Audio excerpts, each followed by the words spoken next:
Milbert Krohn was a science teacher at Spirit Lake from 1960 to 1973. He had a deep interest in nature, and he was recognized nationally for his study of the ecology of the Iowa Great Lakes region and his efforts to preserve the lakes. Mr. Krohn also brought his passion for science to the classroom. Mr. Krohn was always there early in the morning and stayed well after school for anybody that wanted to. He was always sitting, anybody that needed help, he was always sitting. He had a lab sink that he sat at. If you didn't have any questions about the homework, he always had experiments or other gadgets to share. He did a lot of experiments in front of us to explain the concept that he was trying to teach. When I got to college, I got an A in chemistry and an A in physics because it just seemed it was kindergarten material compared to what he had taught us. Mr. Krohn is also remembered for his caring personality.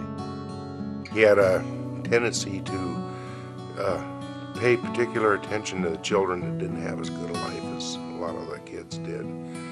Dad always had time for people, and especially if somebody was having a problem, even if they weren't one of his students, they knew that they could come and talk to him, and he wouldn't be blabbing it around, so everybody knew what was going on and everything. And he helped a lot of people that way.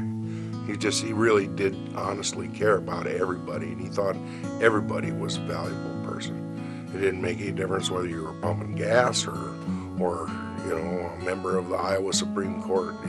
You had just as much to offer as the next person did. Krohn is also well remembered for his memorable field trips.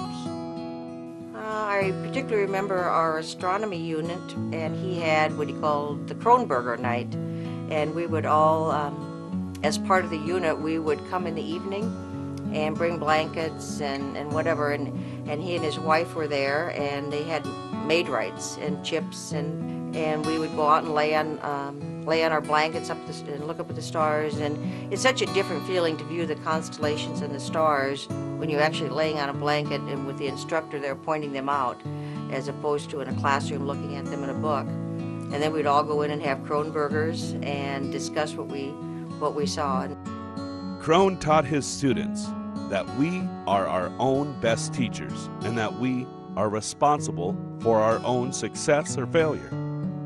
He often thought about going back and getting a PhD, but he didn't want to give up the teaching to do it, and he would have had to go back to school to get the PhD. So that's why he ended up getting 11 degrees and a lot of them master's degrees.